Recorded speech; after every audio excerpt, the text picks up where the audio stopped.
Hello! പാറൂസ് മീഡിയയുടെ പുതിയൊരു വീഡിയോയിലേക്ക് എല്ലാവർക്കും സ്വാഗതം. ഞാൻ ഇന്ന് വന്നിട്ടുള്ളത് ഒരു തനി നാടൻ പലഹാരത്തിൻ്റെ റെസിപ്പി ആയിട്ടാണ്. കൊഴുക്കട്ട. അപ്പോൾ ഇന്ന് ഞാൻ ആക്കാൻ പോകുന്നത് കൊഴുക്കട്ടയാണ്. അപ്പോൾ നമുക്കിനി ഇതെങ്ങനെയാണ് ഉണ്ടാക്കുന്നതെന്ന് നോക്കാം. അപ്പോൾ ഇതിനായിട്ട് ഞാൻ അരിപ്പൊടി എടുത്തിട്ടുണ്ട്. ഇത് പുട്ടിൻ്റെ പൊടിയാണ്, അല്ലാണ്ട് നമ്മൾ പത്തിരിയെല്ലാം ആക്കാൻ എടുക്കുന്ന പോലത്തെ നൈസ് പൊടിയല്ല.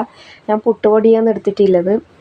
അപ്പോൾ എനിക്ക് നൈസ് പൊടീനെക്കാളും ഈ പുട്ടുപൊടി വെച്ചിട്ടാക്കുമ്പോൾ കുറച്ചും കൂടെ ഒരു ടേസ്റ്റ് തോന്നിയിട്ടുള്ളത്. അതുകൊണ്ടാണ് ഞാൻ ഈ പൊടി എടുത്തിട്ടുള്ളത്. നിങ്ങൾക്ക് വേണമെങ്കിൽ നൈസായിട്ടുള്ള പൊടി വേണ്ടിയെങ്കിലും എടുക്കാം. അപ്പോൾ ഇനി നമുക്കിതിലേക്ക് പാകത്തിന് ഉപ്പിട്ട് കൊടുക്കാം.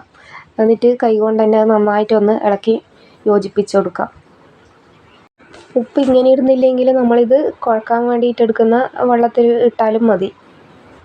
അപ്പോൾ ഇത് നന്നായിട്ടൊന്ന് മിക്സ് ചെയ്യണം. ഇനി ഇതിലേക്ക് വെള്ളം ഒഴിച്ചിട്ട് നമുക്ക് കുഴച്ചെടുക്കാം. ഇത് നല്ല തിളച്ച വെള്ളമാണ്. അപ്പോൾ കുറച്ചും കൂടി ഒന്ന് നമ്മളെ കൊഴുക്കട്ട സോഫ്റ്റായി കിട്ടാൻ വേണ്ടിയിട്ടാണ് തിളച്ച വെള്ളം ഒഴിക്കുന്നത്. പിന്നെ പോരാത്ത ഇത് പുട്ടുപൊടിയാണല്ലോ.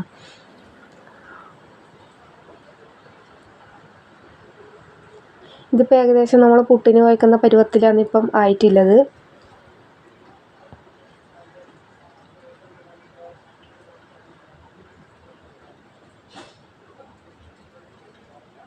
ഇനി ഇതിലേക്ക് നമുക്ക് തേങ്ങ ചിരണ്ടിയത് ഇട്ട് കൊടുക്കാം. അപ്പോൾ തേങ്ങ ഞാൻ കുറച്ച് നല്ലോണം ഇട്ടിട്ടുണ്ട്. പിന്നെ അതും കൂടെ എല്ലാം കൂടെ ഒന്ന് നന്നായിട്ടൊന്ന് മിക്സാക്കി കൊടുക്കാം.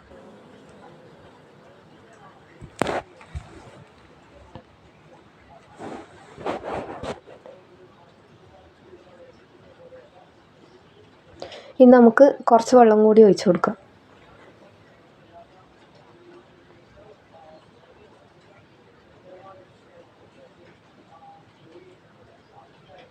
ഇതിൽ ഒരുപാട് വെള്ളം ഒഴിച്ചിട്ട് അങ്ങനെ ഇതാക്കേണ്ട ആവശ്യമൊന്നുമില്ല. നല്ല തിളച്ച വെള്ളമായതുകൊണ്ട് തന്നെ കുറച്ച് വെള്ളം ഒഴിക്കുമ്പോൾ തന്നെ നമുക്കിത് ഉരുട്ടിയെടുക്കാൻ പറ്റുന്ന ഒരു പരുവായി കിട്ടും.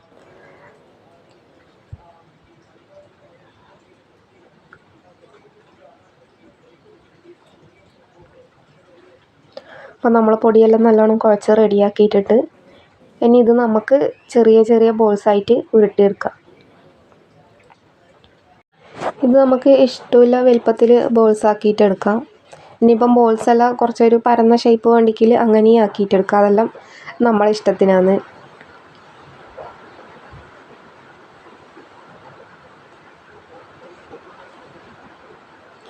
പുട്ടുപൊടിയായാലും നമുക്ക് നല്ല ഷേപ്പിൽ തന്നെ ഇത് ആക്കിയെടുക്കാൻ പറ്റും.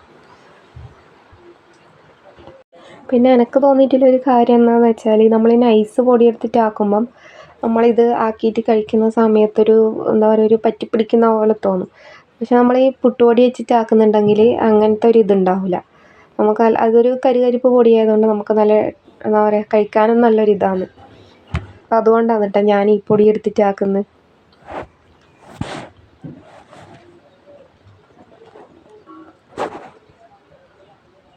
പിന്നെ നമുക്ക് ബാക്കിയുള്ള പൊടി കൂടി ഇതേപോലെ ബോൾസ് ആക്കിയിട്ടെടുക്കാം.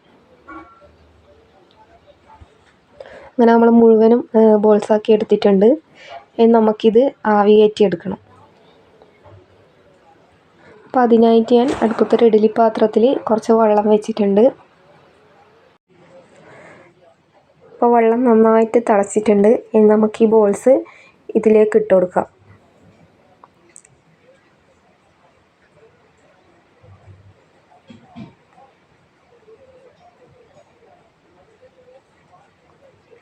ഇനി ഇത് നമുക്കൊരു 10-15 മിനിറ്റ് ഒന്ന് ആവി കയറ്റിയെടുക്കാം. ഇനി ഇത് വെന്ത് വരുന്ന നേരം കൊണ്ട് നമുക്കിതിന് വറുത്തിടേണ്ട സാധനങ്ങൾ റെഡിയാക്കി വെക്കാം. അപ്പം ഞാനിവിടെ കറിവേപ്പില, വറ്റൽമുളക്, കടുക്, വെളിച്ചെണ്ണ ഇത്രയും സാധനങ്ങളാണ് എടുത്തിട്ടുള്ളത്. ഉഴുന്നുപരിപ്പ് ഇഷ്ടമുള്ളവരാണെങ്കിൽ അതും കൂടി ചേർത്ത് കൊടുക്കാം. ഞാനിവിടെ ഉഴുന്നുപരിപ്പ് എടുത്തിട്ടില്ല. അപ്പോഴത്തേക്കും നമ്മളെ കൊഴുക്കട്ട ആവിയെല്ലാം കയറി റെഡി ആയിട്ടുണ്ട്. ഇനി നമുക്ക് വറവിട്ട് കൊടുക്കാം. അപ്പോൾ ഒരു ചട്ടി അടുപ്പത്ത് വെച്ചിട്ടുണ്ട്. ഇനി ഇതിലേക്ക് നമുക്ക് കുറച്ച് വെളിച്ചെണ്ണ ഒഴിച്ച് കൊടുക്കുക.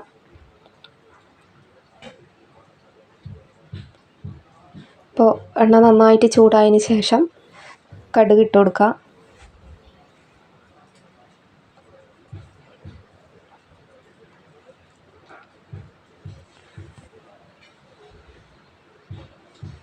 ഇപ്പോൾ കടുക് മുഴുവനും പൊട്ടിയിട്ടുണ്ട്. ഇനി നമുക്ക് ഉണക്കമുളക് ഇട്ട് കൊടുക്കാം. ഉണക്കമുളകൊന്ന് മൂത്തതിന് ശേഷം കറിവേപ്പില ഇട്ട് കൊടുത്തു. പിന്നെ അതൊന്ന് നമുക്കൊന്ന് വഴറ്റിയെടുക്കാം.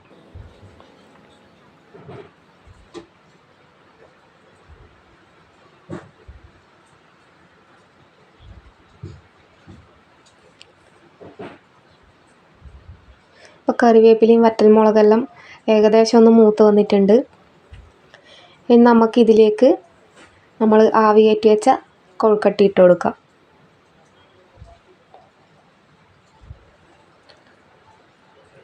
ഇനി ഇതെല്ലാം കൂടെ ഒന്ന് നന്നായിട്ടൊന്ന് മിക്സ് ചെയ്ത് കൊടുക്കാം. ഞാൻ ഫ്ലെയിം ഓഫാക്കിയിട്ടില്ല. ഓഫാക്കാണ്ട് വേണം നമ്മളിത് മിക്സ് ചെയ്ത് കൊടുക്കാൻ വേണ്ടിയിട്ട്.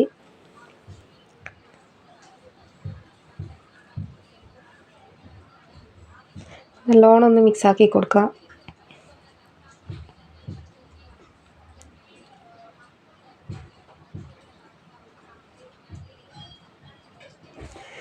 അപ്പോൾ അതിന് ശേഷം നമുക്ക് ഫ്ലെയിം ഓഫ് ചെയ്യാം. അപ്പോൾ നമ്മളെ കൊഴുക്കട്ട റെഡി ആയിട്ടുണ്ട്. രാവിലെ ചായൻ്റെ കൂടെയെല്ലാം കഴിക്കാൻ വേണ്ടിയിട്ട് എളുപ്പത്തിലാക്കാൻ പറ്റുന്ന പലഹാരമാണ്.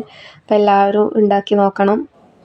അപ്പോൾ വീഡിയോ ഇഷ്ടപ്പെട്ട എല്ലാവരും ലൈക്ക് ചെയ്യുക, ഷെയർ ചെയ്യുക, അഭിപ്രായങ്ങൾ കമൻറ്റ് ചെയ്യുക, ചാനൽ സബ്സ്ക്രൈബ് ചെയ്യുക.